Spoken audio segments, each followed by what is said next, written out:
करने वाले हैं एक नया चैप्टर जो कि है इलेक्ट्रोस्टैटिक्स। हम इस चैप्टर में टोटल करने वाले हैं 17 फॉर्मूले। ये 17 फॉर्मूले का यूज करके आप इस चैप्टर में जितने भी न्यूमेरिकल्स हैं आप उसे सॉल्व कर सकते हैं। तो चलिए शुरू करते हैं। फॉर्मूला नंबर 1, देखिए फॉर्मूला नंबर 1 क्या है? चार्ज। मैंने कुछ फॉर्मूले को मैंने पार्ट में डिवाइड किए हैं। जैसे पहले पार्ट में हम चार्ज के बारे में आने वाले जितने भी फॉर्मूले हैं उनको डिस्कस करेंगे। तो पहला फॉर्मूला चार्ज पे फॉर्मूला बेस्ड होगा, मतलब इसके बहुत सारे सेक्शन होंगे ए बी सी जैसे। तो चार्ज के जितने भी न्यूमेरिकल्स आपको आएंगे उनमें आप ये फॉर्मूला लगा के आप आंसर निकाल सकते हो। जिसमें पहला फॉर्मूला है चार्ज का ही। तो चार्ज होता है प्लस माइनस एनी। अब ये प्लस माइनस का मतलब है प्रोटॉन्स या इलेक्ट्रॉन्स। एन का मतलब होता है यहाँ पे देखिए मैंने लिखा है एन इज इंटीजर नंबर, तो वो 1 2 3 4 कुछ भी हो सकता है टिल एन नंबर्स। ई जो है वो है basic charge of electron, that is 1.6 into 10⁻⁻19 coulomb. आगे देखिए सेकेंड फॉर्मूला है Q is equal to I into T, where I is current and T is a time. तो आगे बढ़ते हैं। ये दो फॉर्मूला आपको होपफुली समझ में आगे होंगे। आगे बढ़ते हैं।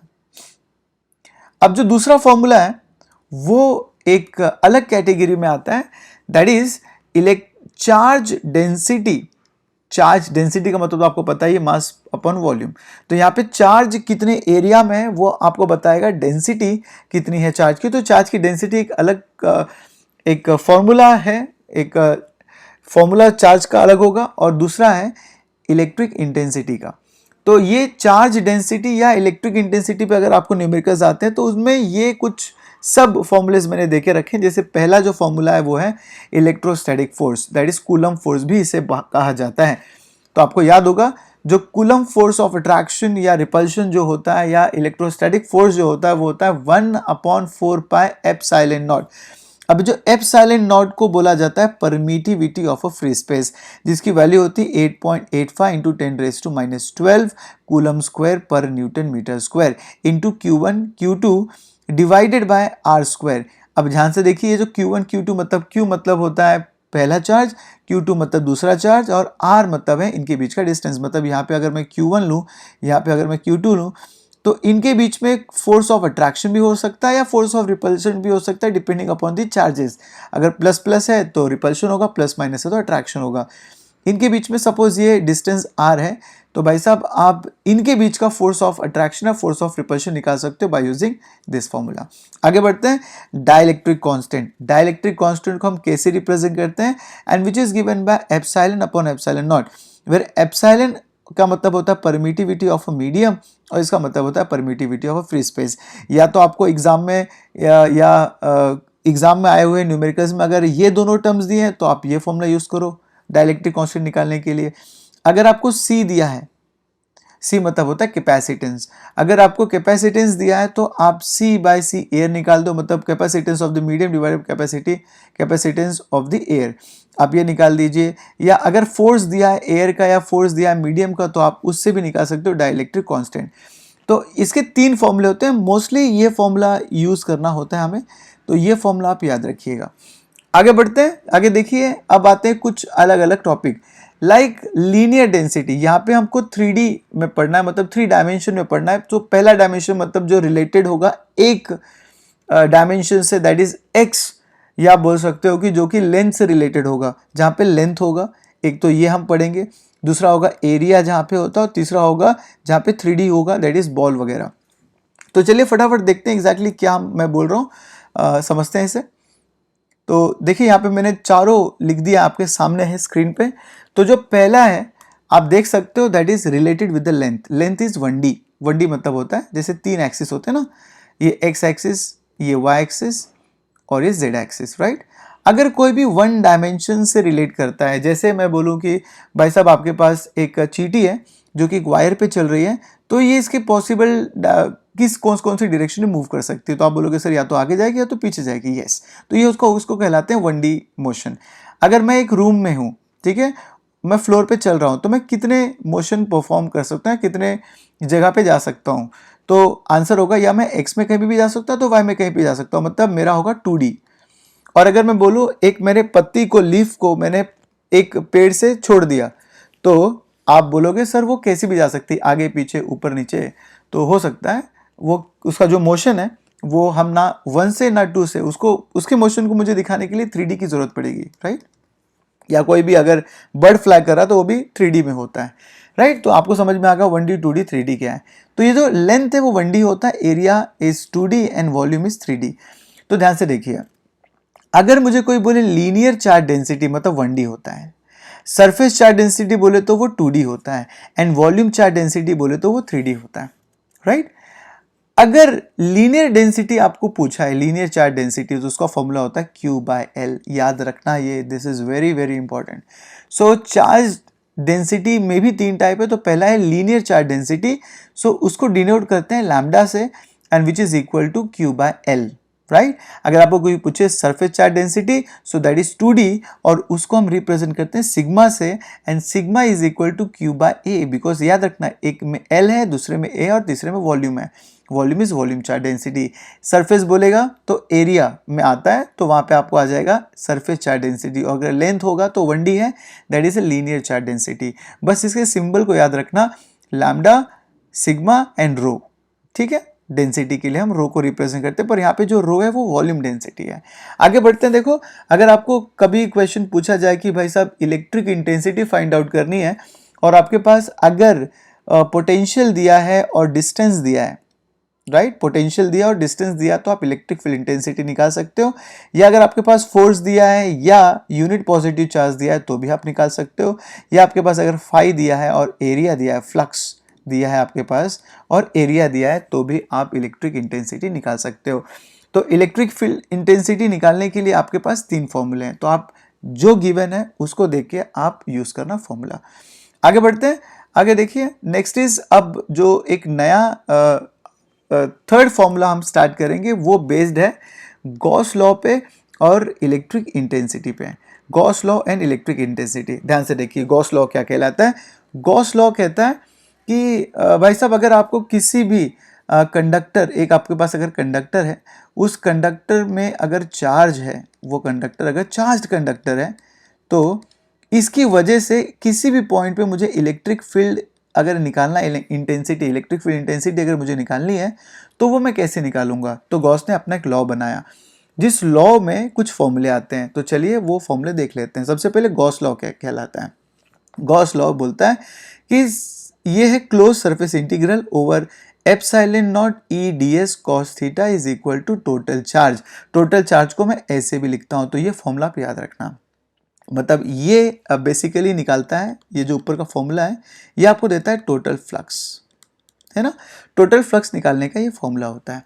So total flux basically is given bye E D S. तो आपको पता होगा फ्लक्स का फॉर्मूला जो होता है वो होता है ई ए, राइट।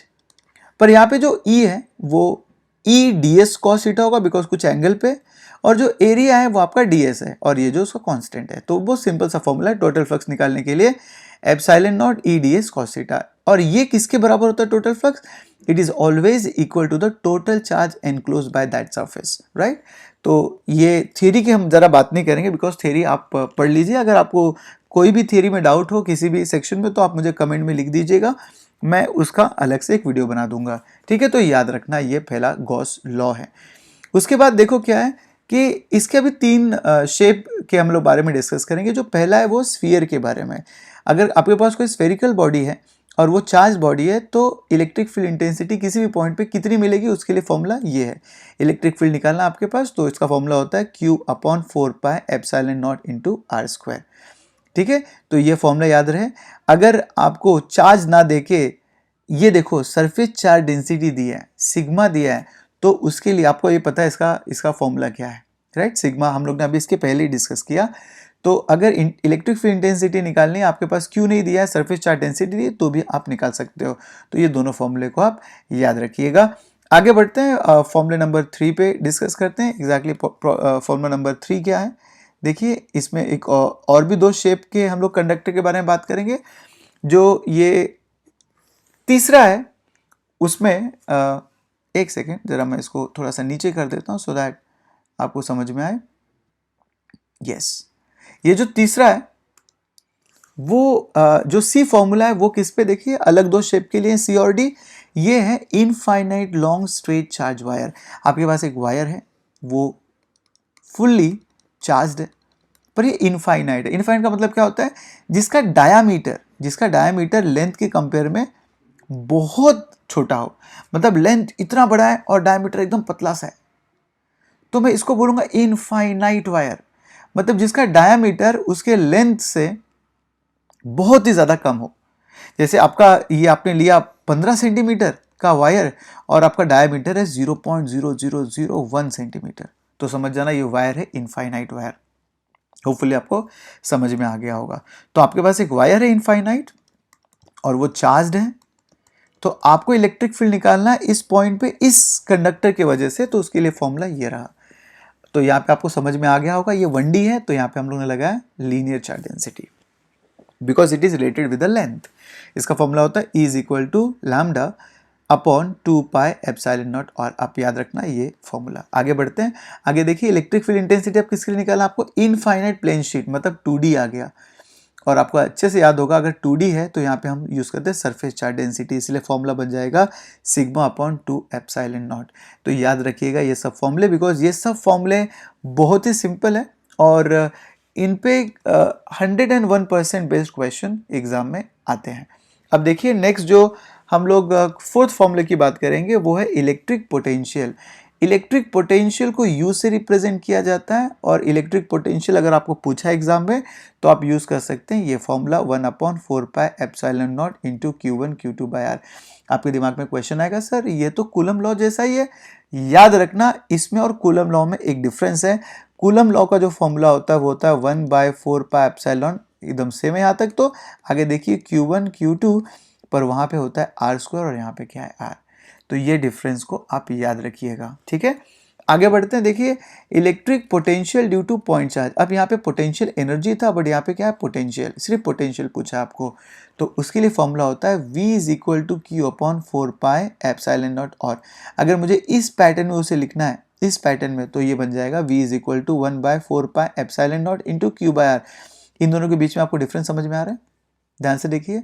इसमें दो चार्जेस होते हैं, इसमें एक चार्ज होता है, तो पोटेंशियल जब भी आपको निकालना होगा तो एक चार्ज लगेगा, जब पोटेंशियल एनर्जी निकालेंगे तो दो चार्ज लगेगा। अब ये क्यों लगता है ये मैं आपको फटाफट समझा देता हूँ। आपके पास एक चार्ज है तो उसके पास एक फील्ड होगा, राइट। जब मैं दूसरे चार्ज को यहाँ पे लेके आऊँगा तो ये चार्ज उसे आने नहीं देगा, बिकॉज इससे क्या करेगा, रिपेल करेगा। तो जब भी मैं इसे रिपेल करेगा तो यहाँ पे एक फोर्स आपको मिलेगा, राइट, जो इसे आने नहीं देना चाहता है। पर ये चार्ज यहाँ पे आने के लिए इसको कुछ वर्क करना पड़ेगा, और वही वर्क एनर्जी के फॉर्म में स्टोर हो जाता है, और उसी एनर्जी को बोला जाता है पोटेंशियल एनर्जी, राइट। तो याद रखना पोटेंशियल एनर्जी में कभी भी दो चार्जेस लगेंगे, क्योंकि एक तो पहले से ही है और दूसरा मैं उसे ला रहा हूँ, दूसरे चार्ज को दूसरे चार्ज को लेके जाऊंगा, तो वहाँ पे some work has to be done, and that work is stored in the form of potential energy. And if you want potential energy, then we have to use this formula. If you want potential, then use the second formula. The next, what is the relation between E and V? अब ये E का मतलब electric field और V का मतलब potential, इन दोनों के बीच में क्या रिलेशन होता है।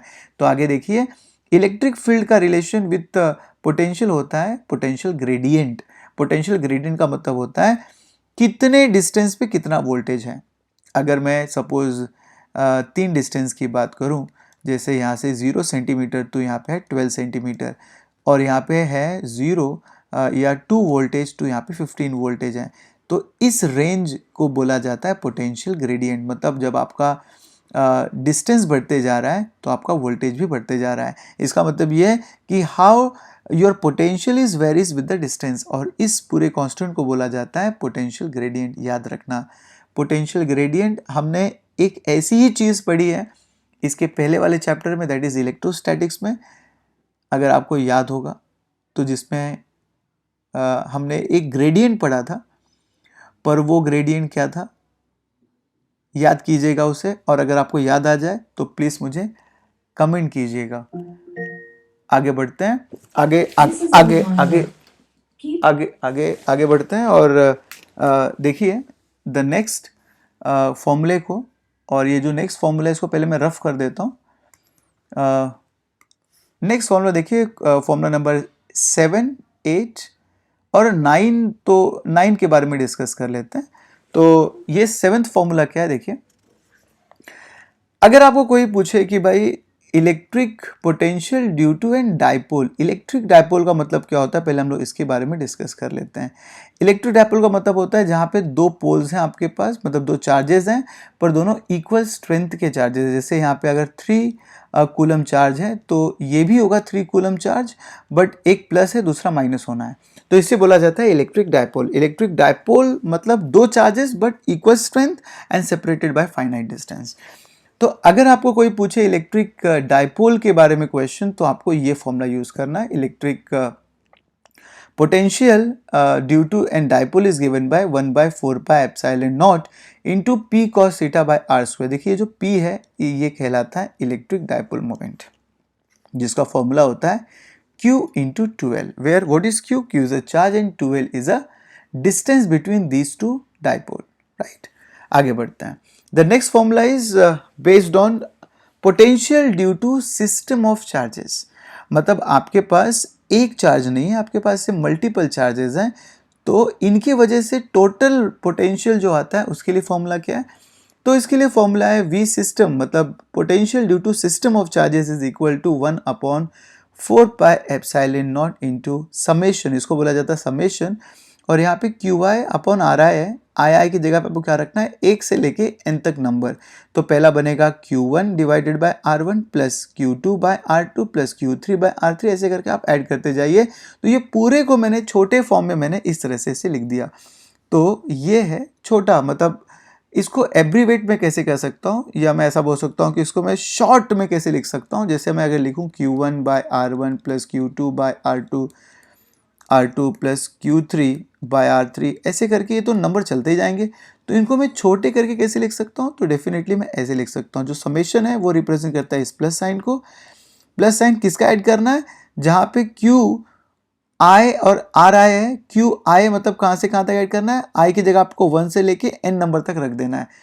तो देखिए मैंने पहले I कहाँ पे, यहाँ पे, तो मैंने वहाँ पे 1 1 रख दिया, फिर ऐड किया मतलब समेशन किसके साथ, फिर मैं 2 2 रख दिया, 3 3 रख दिया, 4 4 रख दिया, ऐसे करके मैं सबको ऐड कर दूंगा।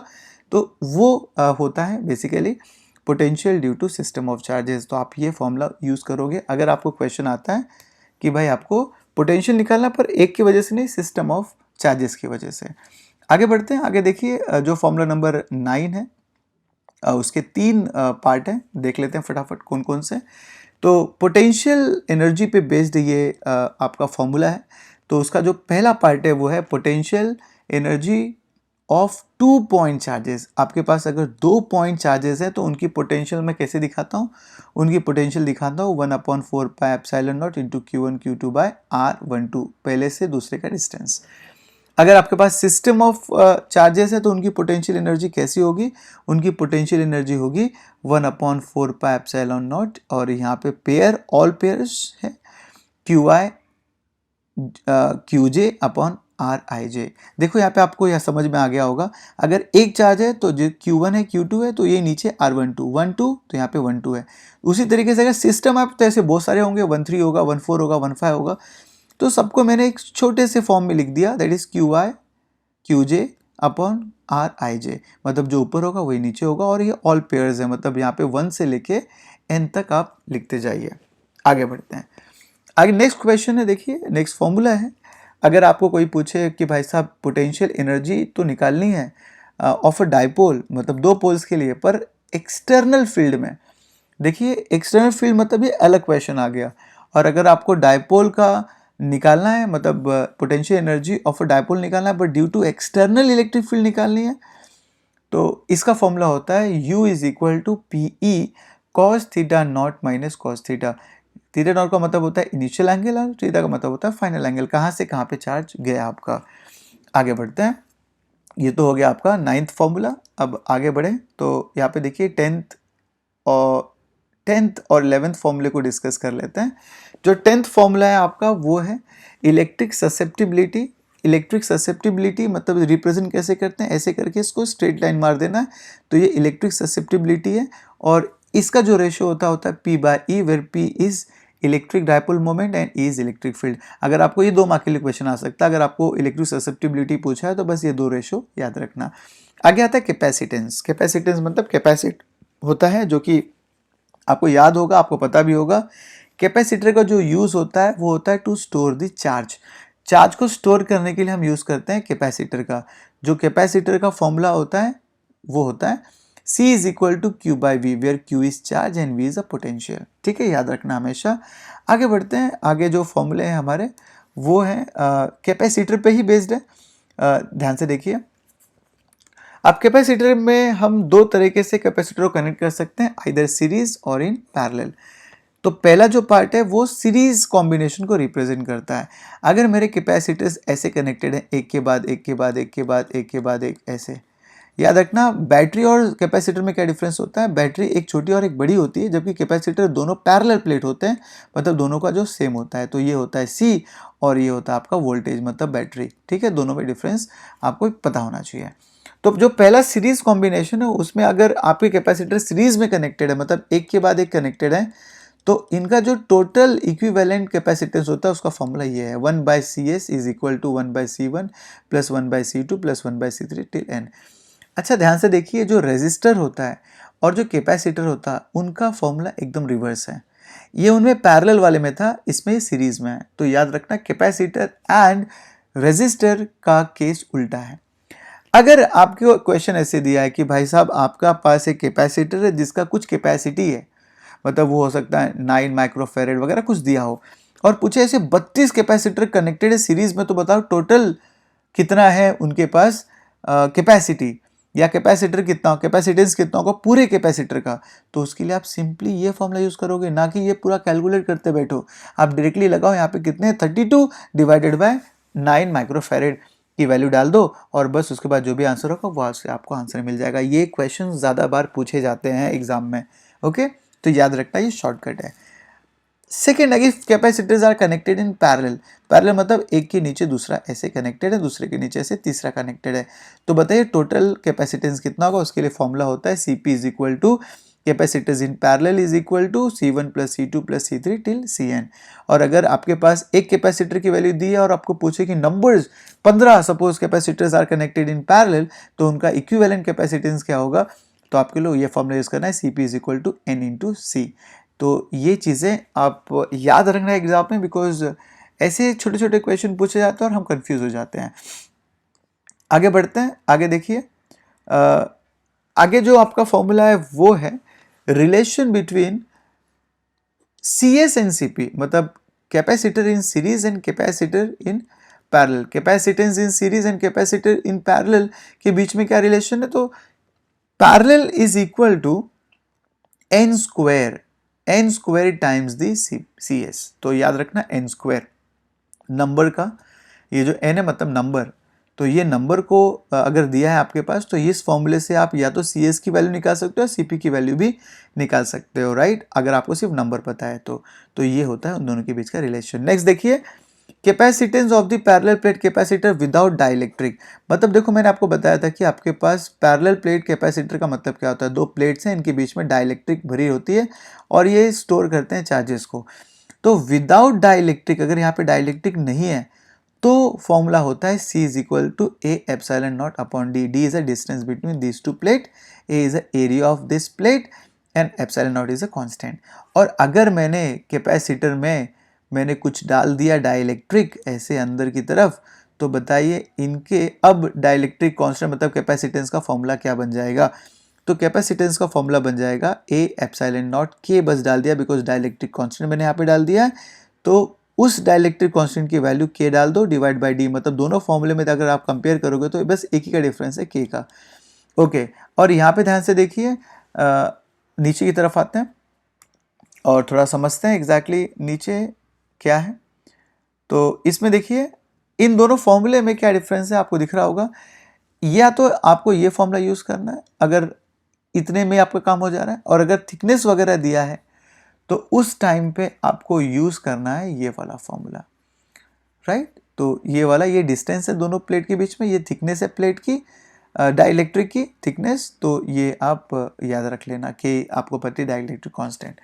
नेक्स्ट देखिए, नेक्स्ट अगर मैं फॉर्मूले की बात करूं तो next formula will be formula number 15 and 16। ध्यान से देखिए 15 क्या है, 15th फॉर्मूले में है आपका डिस्प्लेसमेंट एंड कंडक्शन करंट। अगर क्वेश्चन डिस्प्लेसमेंट करंट पे आता है या कंडक्शन करंट पे आता है तो आपको ये दो फॉर्मूले याद रखने हैं।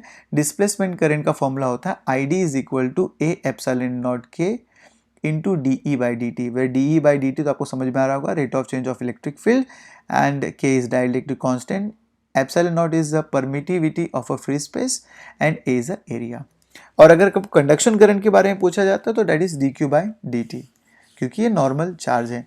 तो आपको समझ में आ गया होगा जो हम लोग आज तक पढ़ते आ रहे हैं DQ बाई DT या Q बाई T, वो कौन सा करंट होता है, not displacement current, that's a conduction current. आगे देखिए एनर्जी स्टोर्ड इन कैपेसिटर, मतलब कैपेसिटर में कितना एनर्जी स्टोर होता है। अगर आपको ये क्वेश्चन कोई पूछे तो उसके लिए 3 फॉर्मूले हैं। U is equals to half Q square by C, where C is a capacitance of the capacitor, Q is charge, या तो आप ये फॉर्मूला यूज़ कीजिए। देखिए इसमें एग्जाम में क्वेश्चन में क्या पूछा है, Q दिया है, C दिया है, आपको U पूछा है, या Q और V दिया आपको U पूछा है। जो भी आपको गिवन है उसके हिसाब से आपको क्वेश्चन के हिसाब से आपको फॉर्मूले को चूज़ करना होगा, राइट। तो यहाँ पे देखिए U is equal to half Q into V होता है, यहाँ पे U is equal to half C into V square होता है।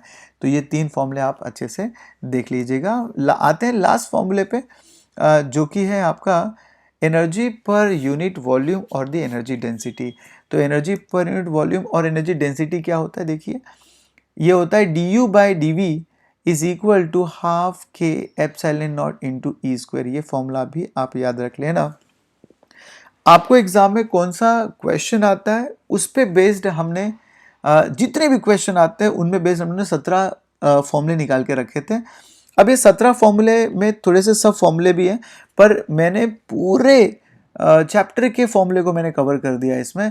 अगर आपने इतने फॉर्मूले याद कर लिए हैं तो समझ लो आपने पूरे चैप्टर के क्वेश्चन आराम से कर सकते हो। आप ये समझ लीजिएगा, आप इस पूरे न्यूमेरिकल करने में इस चैप्टर के आपको कहीं पे भी डिफ़िकल्टी नहीं आएगी। अगर आपको वीडियो समझ में आया होगा तो प्लीज़ वीडियो को लाइक कर दीजिएगा, और अगर आपको कहीं पे भी किसी भी क्वेश्चन में या फॉर्मूले में कहीं पे भी कुछ डाउट आए तो प्लीज़ मुझे कमेंट में लिखिएगा। अगर सब कुछ समझ में आएगा तो प्लीज़ मेरे चैनल को सब्सक्राइब कर दो, सो दैट आपको मेरे वीडियोस मिलते रहें। आप मेरे अगले वीडियो में बने रहिएगा, बिकॉज उसमें हम इन्हीं फॉर्मूले पे बेस्ड हम करेंगे न्यूमेरिकल्स, प्रॉब्लम सॉल्व करेंगे। बस ये फॉर्मूले को तब तक याद कर लीजिएगा। मिलते हैं अगले वीडियो में, और तब तक के लिए थैंक यू।